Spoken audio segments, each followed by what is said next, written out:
Hi everyone, আসসালামু আলাইকুম রহমতুল্লাহ বরকাত। শাসেদ গেছিদারাজ প্রকাশ সাবির কলাসুত রহমতুল্লাহ আলাই মাজার। আজ বৃহস্পতিবার, তারাবি নামাজ পড়তেছিলেন।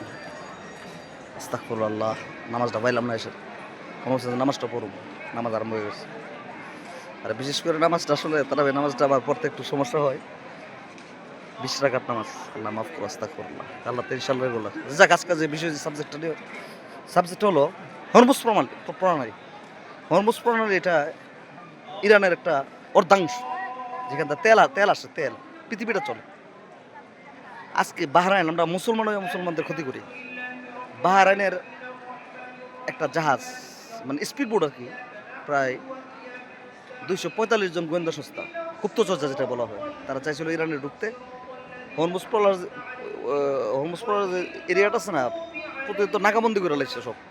চায়নার প্রযুক্তি, ড্রোন দিয়ে দিয়া ওদিন তো একটা ড্রোন একটা গেজিরা গেছে, ইরানে ঢুকছে, এটা ফিরে চাইছে না। আজকে তাদেরকে অ্যারেস্ট করছে, অ্যারেস্ট করে উদাও। This is Iran. আল্লাহ আকবার। ইরানে চেয়েছিল ঢুকে তারা গোপন তথ্যগুলা তারা আদান প্রদান করার জন্য। আমরা মুসলমান, আস্তাগফিরুল্লাহ। তো সবাইকে বলবো ইরানের জন্য দোয়া করবেন, নামাজ পড়ে দোয়া করবেন সবাই। অন্তত যুদ্ধ না যেতে পারেন, অনলাইনে আওয়াজ তোলেন ইরানের জন্য। আল্লাহ আকবার।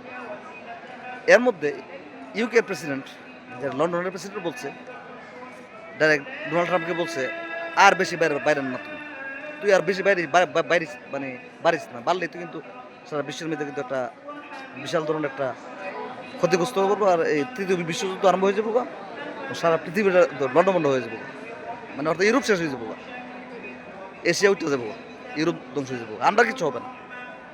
তো আলহামদুলিল্লাহ, আলহামদুলিল্লাহ, আজকে এই জাহাজটারে অ্যারেস্ট করছে 250-এর উপরে। এটা বিবিসি খবর এবং আল জাজিরা। কাতারের কিছু আছে পণ্ডিত, এর মধ্যে বাহরাইনের কিছু গুপ্তচর আছে, কাতার আছে। আমরা মুসলমান হয়ে মুসলমানের ক্ষতি করতে চাই। সবাইকে ধন্যবাদ। ভিডিওটা ভালো লাগে লাইক শেয়ার করবেন এবং ইরানের জন্য দোয়া করবেন। আসসালামু আলাইকুম, সবাই ভালো থাকবেন। ধন্যবাদ, থ্যাংক ইউ ভেরি মাচ। আমি বললাম ভিডিও বানাই না, আপনারা লাইক শেয়ার দেন না।